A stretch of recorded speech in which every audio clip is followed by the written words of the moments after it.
마태복음 13장 1절에서 17절까지의 말씀을 제가 봉독하겠습니다. 그날 예수께서 집에서 나가사 바닷가에 앉으심에 큰 무리가 그에게로 모여들거늘 예수께서 배에 올라가 앉으시고 온 무리는 해변에 서 있더니 예수께서 비유로 여러 가지를 그들에게 말씀하여 이르시되 씨를 뿌리는 자가 뿌리러 나가서 뿌릴새 더러는 길가에 떨어짐에 새들이 와서 먹어버렸고 더러는 흙이 얇은 돌밭에 떨어짐에 흙이 깊지 아니하므로 곧 싹이 나오나 해가 돋은 후에 타서 뿌리가 없으므로 말랐고 더러는 가시떨기 위에 떨어짐에 가시가 자라서 기운을 막았고 더러는 좋은 땅에 떨어짐에 어떤 것은 100배 어떤 것은 60배 어떤 것은 30배의 결실을 하였느니라. 귀 있는 자는 들으라 하시니라. 제자들이 예수께 나와 이르되 어찌하여 그들에게 비유로 말씀하시나이까. 대답하여 이르시되 천국의 비밀을 아는 것이 너희에게는 허락되었으나 그들에게는 아니 되었나니 무릇 있는 자는 받아 넉넉하게 되되 없는 자는 그 있는 것도 빼앗기리라. 그러므로 내가 그들에게 비유로 말하는 것은 그들이 보아도 보지 못하며 들어도 듣지 못하며 깨닫지 못함이니라. 이사야의 예언이 그들에게 이루어졌으니 일러스되 너희가 듣기는 들어도 깨닫지 못할 것이요 보기는 보아도 알지 못하리라. 이 백성들의 마음이 완악하여져서 그 귀는 듣기에 둔하고 눈은 감았으니 이는 눈으로 보고 귀로 듣고 마음으로 깨달아 돌이켜 내게 고침을 받을까 두려워함이라 하였느니라. 그러나 너희 눈은 봄으로 너희 귀는 들음으로 복이 있도다. 내가 진실로 너에게 이르노니 많은 선지자와 의인이 너희가 보는 것들을 보고자 하여도 보지 못하였고 너희가 듣는 것들을 듣고자 하여도 듣지 못하였느니라. 아멘. 마태복음 13장은 천국 비유장이라는 제목이 붙어있는 그런 장입니다. 13장에는요 천국에 대한 7가지 비유가 나오고 있고 오늘은 그 첫 번째인 씨 뿌리는 자의 비유입니다. 예수님께서 그 당시에 사람들에게 말씀을 하실 때 주로 사용하신 방법은 비유인데 뭐 특별한 내용으로 비유를 하신 것이 아니에요. 그 시대 사람들이 일상 가운데 경험하는 흔한 것들로 비유의 말씀을 하셨습니다. 그래서 이 13장에 보면 씨 뿌리는 비유로 시작을 해서 뭐 누룩 비유, 겨자씨 비유, 뭐 가라지 비유, 고기 잡는 그물 비유 그런 비유들이죠. 그러니까 말씀을 듣는 사람들에게 생소한 경험이 아니라 일상 가운데 내가 직접 경험하기도 하고 늘 보는 것들을 비유로 사용하신 거죠. 근데 놀라운 사실은 뭐냐? 그런 흔한 이야기를 하는데 예수님의 이야기가 가벼운 이야기, 수준 낮은 이야기로 들려지지 않는다는 사실이죠. 그렇다면 예수님께서는 왜 비유로 말씀하실까요? 중요한 내용이니까, 진리이니까 듣는 모든 이들이 알고 이해하기를 원하기 때문이죠. 11절 말씀해 보시면 천국의 비밀을 아는 것이 너희에게는 허락되었으나 그들에게는 아니 되었다라고 말씀을 하십니다. 여러분 천국의 비밀이라고 하는 것이 무엇일까요? 지금 예수님께서 천국 복음을 전하시는데 그것이 바로 천국의 비밀이라고 하는 거죠. 그리고 그 천국 비밀을 아는 것을 허락받은 사람들은 누구냐? 너희는 누구냐 하는 것이고 또 허락받지 아니하는 그들은 누구냐 하는 것이죠. 여러분 1절과 2절을 보시면 예수님께서 나타나시면 그분의 말씀을 들으려고 많은 무리들이 모여듭니다. 여러분 이들은 왜 모여드는 거죠? 예수님과 함께 있고 싶고 예수님의 말씀을 듣는 것을 좋아합니다. 그리고 예수님이 말씀하시면 기쁨으로 받아들이는 자들이에요. 그들 대부분이 누굽니까? 천국의 비밀을 아는 것이 허락된 그들이라고 하는 것이죠. 그러면 허락되지 않은 사람들은 누구겠습니까? 말씀을 듣지 않는 자들이죠. 근데 여기서 말씀을 듣지 않는다라고 하는 것은 귀로 듣지 않는 것을 의미하는 것이 아니에요. 귀로 듣기는 듣지만 그것을 마음으로 받아들이지 않는 자들이죠. 여러분 누구겠습니까? 앞서 나왔던 종교 지도자들이 대표적이겠죠. 예수님께서 여러 가지를 비유로 말씀하시는데 비유라고 하는 것은 어려운 개념을 쉽게 설명하기 위한 방식이지 않습니까? 그러니까 예수님께서 비유를 말씀하실 때 안다, 모른다, 이해한다, 이해하지 못한다는 것은 여러분 지적인 수준에 달려있는 것이 아니잖아요. 그렇죠? 말씀을 듣는 태도에 달려있고 마음에 달려있다는 거예요. 여러분 15절 말씀해 보면 이사야 선지자의 그 예언의 말씀이 기록되어 있지 않습니까? 마음이 완악해졌다라고 표현하고 있어요. 여러분 마음이 완악하다는 건 뭡니까? 마음이 굳어서 딱딱해진 것을 말하는 거죠. 여러분 우리의 마음의 상태가 육체에 영향을 미칩니다. 반대로 육체가 마음에도 영향을 미치게 되는데, 그러니까 마음이 딱딱하게 굳었다, 완악해졌다라고 하는 것이 그 마음의 상태로 끝나는 것이 아니라 우리의 육신에 영향을 미치는데, 어떻게 미치느냐? 분명히 눈으로 볼 수 있어요. 귀로 들을 수 있는데 눈을 가린다는 거예요. 그래서 보아야 될 것을 보지 못하게 만들고, 귀가 들리기는 하지만 정작 들어야 될 것을 듣지 못하게 만든다는 거예요. 여러분 진리의 말씀이 내 귀에 들려오고 하나님의 나라가 내 눈에 펼쳐지는데 그것을 보지 못하고 그것을 듣지 못한다라고 한다면 어떻게 되겠어요? 깨닫지 못하게 되고 돌이켜 삶이 변화의 자리로 나아가지 못하게 된다는 거죠.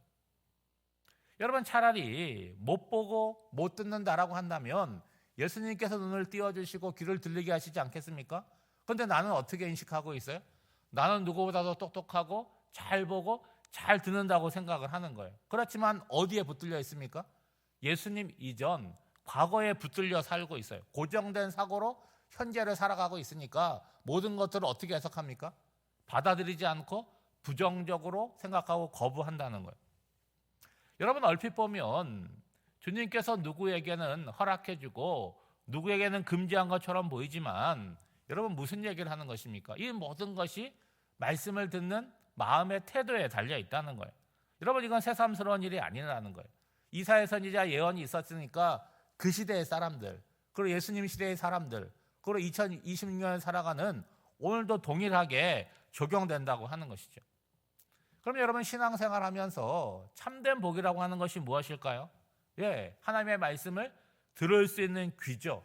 하나님이 하시는 일을 볼 수 있는 눈이 복되다라고 하는 거예요. 여러분 성경의 신비함이라고 하는 건 뭔지 아십니까?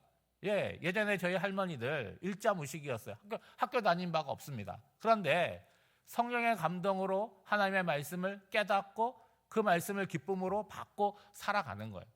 근데 반면에 가장 많은 교육을 받았다고 할지라도 하나님의 말씀을 이해하지 못하는 경우도 흔하게 있다는 거죠. 오늘 내가 예배의 자리에서 말씀을 들을 때 나에게 주시는 말씀으로 내 귀에 들려진다. 여러분 그거 이상 복된 것이 없다는 거죠. 또한 삶의 자리에서 내가 말씀을 사용해서 읽는다. 그리고 상황 가운데 하나님의 말씀이 내 마음속에 떠오른다. 그래서 나를 멈추게 하고 나를 가게 만든다. 여러분 그거는 정말 복이라고 하는 거예요. 한번 생각해 보세요. 여러분 공부를 잘한다는 게 뭡니까? 우리 자녀들이 학교에 다녀요. 공부를 잘한다는 건 뭐예요? 수업 시간에 선생님이 말씀하시는 것이 들려지는 거예요. 이해가 되는 거죠. 그렇죠? 그러면 그런 아이들은 수업 시간이 어떻겠습니까? 시간 가는 줄은 모르겠죠. 그렇죠? 내가 새로운 것을 계속 배우게 되니까 그 결과가 뭡니까? 공부를 잘한다는 거예요. 근데 반면에 공부를 못한다는 건 뭡니까? 선생님이 수업 시간에 하는 것들을 이해 못하는 거예요. 그러면 여러분 생각해 보세요. 수업 시간이 얼마나 길고 지루하겠습니까? 이거는 굉장히 괴로운 일 아니겠습니까? 여러분 이러한 개념을 갖고 천국 비유의 첫 번째 비유인 씨 뿌리는 자의 비유를 한번 보시기 바랍니다. 평범한 이야기잖아요. 씨를 뿌리는 자가 나가서 씨를 뿌려요. 이게 누가 씨를 뿌리는지 씨가 무엇인지는 예수님께서 말씀하지 않으셨지만 농부가 씨를 뿌린다고 얘기할 수도 있는데 뒤이어 나오는 내일 이 본문을 해석해 줄 텐데 뿌리는 씨는 뭐냐? 천국 복음이라고 하는 거예요. 그 천국 복음이고 천국의 비밀인데 이 씨앗은 누구에게나 어떻게 뿌려진다는 거예요? 동일하게 뿌려진다는 거죠. 문제는 뭐냐? 그 씨앗이 떨어지는 땅이 다르다라고 하는 거예요. 그럼 여기서 땅이라고 하는 건 뭡니까? 말씀을 받아들이는 사람의 마음이라고 하는 거죠. 여러분 네 종류의 땅이 나옵니다. 첫 번째 땅은 뭡니까?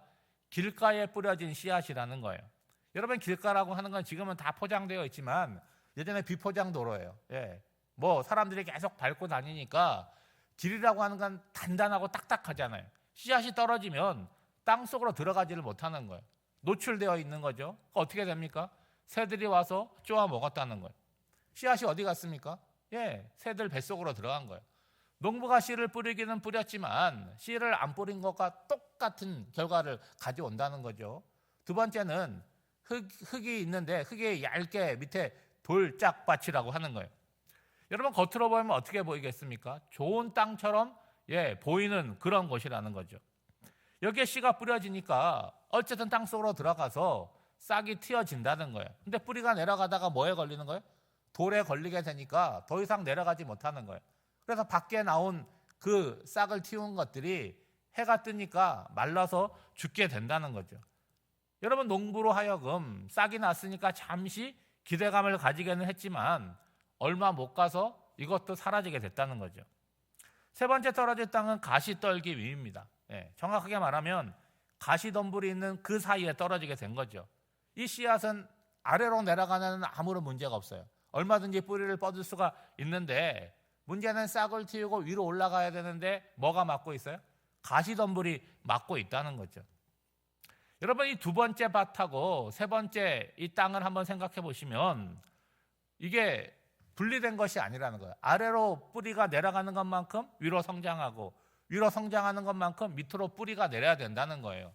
여러분 아래로 뿌리를 내린다는 건 뭡니까? 우리의 내면 속으로 드러나지 않는 우리 내면의 신앙을 얘기하잖아요. 그럼 위로 싹을 트고 자라는 건 뭐겠습니까? 외적으로 보여주는 신앙이죠.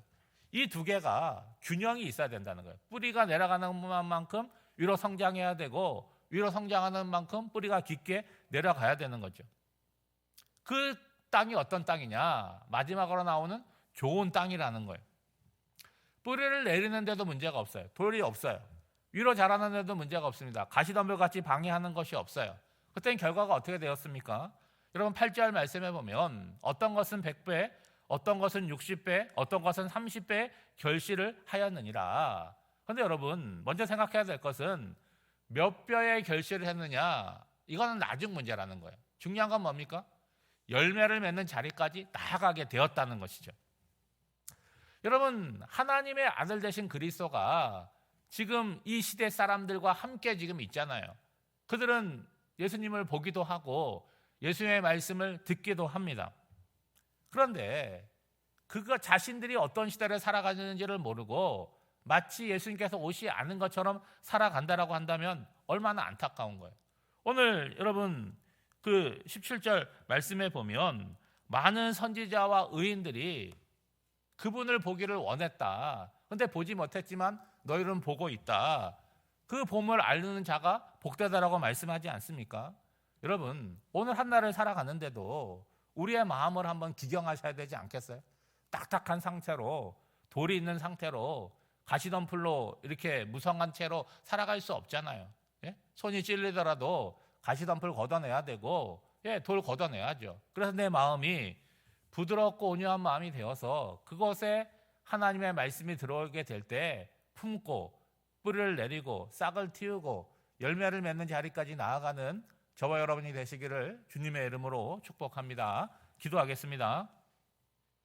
하나님 아버지, 천국은 고정된 자리가 아니라 하나님의 말씀이 들리고 그 말씀이 기쁨으로 내 안에서 싹이 트고 자라나서 열매를 맺는 것임을 깨닫습니다.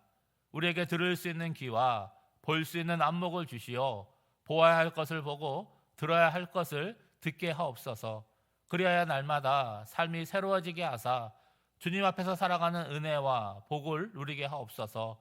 구하옵기는 자꾸 굳어지는 우리의 마음을 성령께서 다스리사 부드럽고 온유한 좋은 땅이 되게 하여 주시옵소서.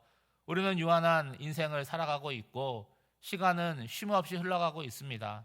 우리에게 허락하신 시간들과 기회들을 소중하게 여기게 하여 주셔서 지나고 나서 후회가 없는 오늘을 반듯하고 성실하게 살아나갈 수 있도록 주님 인도하여 주시옵소서. 사랑하는 성도들 가운데 육신의 연약함과 마음의 연약함 가운데 힘들어하는 성도들이 있습니다. 주님께서 친히 찾아가 주시사 연약한 육신을 만져주시고 또 그 마음 가운데 성령으로 임재하여 주시사 내일은 새롭게 되고 온전케 될 수 있도록 주님 인도하여 주시옵소서.